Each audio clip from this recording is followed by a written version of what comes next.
The Bournemouth 2026 partnership consists of public organisations, private companies, faith groups and charities.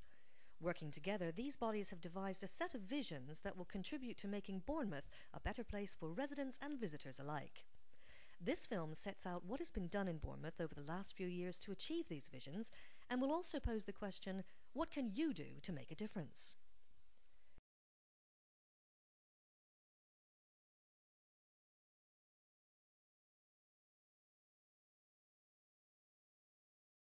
What we've got here are some linked water baths. We've got an amazing amount of area on our roof where the rain falls and it gets captured. And it's a shame to let that water just waste away. We need to use it in the garden so that we don't waste energy by using processed water to keep the vegetables growing. We've had installed this wood burner here with a back boiler, so that heats the water in the hot water tank. And also linked to the system is a solar thermal panel. So what happens is, during the winter we have the fire burning. It gives us some space heating in this room, but the heated water can also feed the central heating system, so the fire can actually heat the whole house, as well as giving us our domestic hot water. We've got an expanding amount of cycleways. There are lots of options apart from using your car. And when you do need to use a car, there are car sharing facilities that are at the moment very, very underused.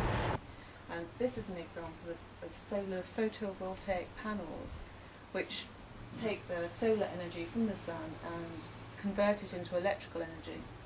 We think of the benefits that people will have from living more sustainable lives. It's one of the really positive messages that Transition is trying to get across, that a sustainable future is not a scary future, it's not all hair, shirts and sandals. You know, it's actually a happier, more beneficial, more joyful way of life.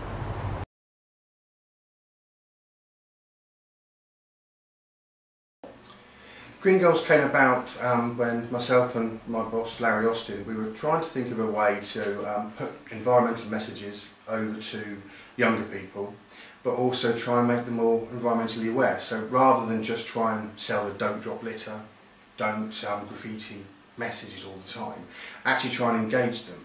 So we thought about using the football club, because we knew the football club had a learning centre, and trying to build a partnership with them that would link football and education in a thought-provoking way. It started off with just the football club and a few partners, and it's just grown and grown. We now have 6 partners for this season, and they're all local businesses in different areas. But also there is money that goes into what is the Green Goals Environmental Fund, which then small community groups can bid for. So they can bid for up to £1,000 for something they're doing in the local community. That, for example, it could be, say, a local scout association bidding to make an allotment around their scout hut, or a community group that wants to upgrade their meeting room or something like that. So yeah, we were at the air show for all 4 days. We had the recycling promotional vehicle on the East Cliff. Yeah. We spoke to nearly 300 people. We had a quiz that was all about recycling and trying to. We had some freebies that if people filled in the quiz, then they could have a freebie. And we had a Keepy Uppy competition as well. So one of our respects. It was fun rather than just an environmental message. So while the kids were having a go on the competition, the parents could be talking to our officers. The whole idea is to create a way that benefits the community as a whole. So it's the idea is to educate the children, and through that you can also engage the parents, and you can engage wider groups, can't you? Yeah, and it's reaching a target audience that we wouldn't necessarily reach with our standard messages.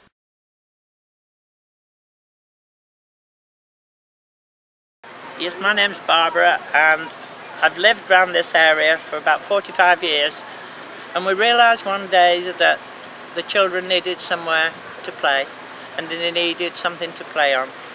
We also needed an area for the whole community to get together as families and as friends, and this is what we're trying to do.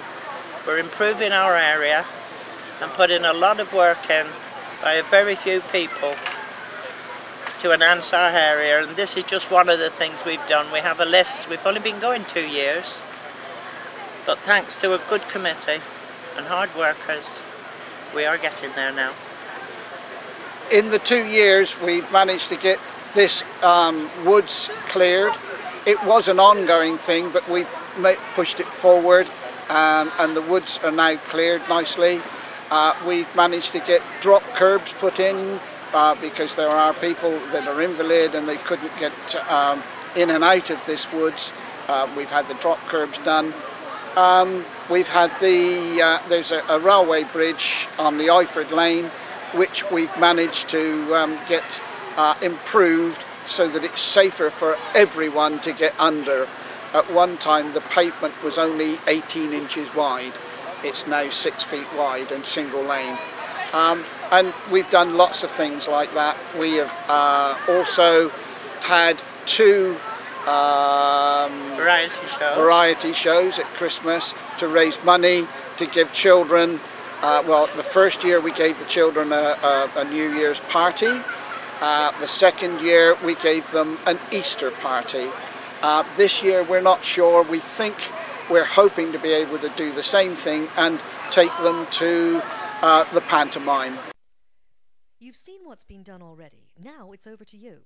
We want your suggestions on how we can all do things better in Bournemouth. Don't just think about the public sector. Think, what can the community do? What can individuals do? Think, this is my town. How can I help to make it better? We can't feedback personally on all comments we receive. However, all will be seriously considered.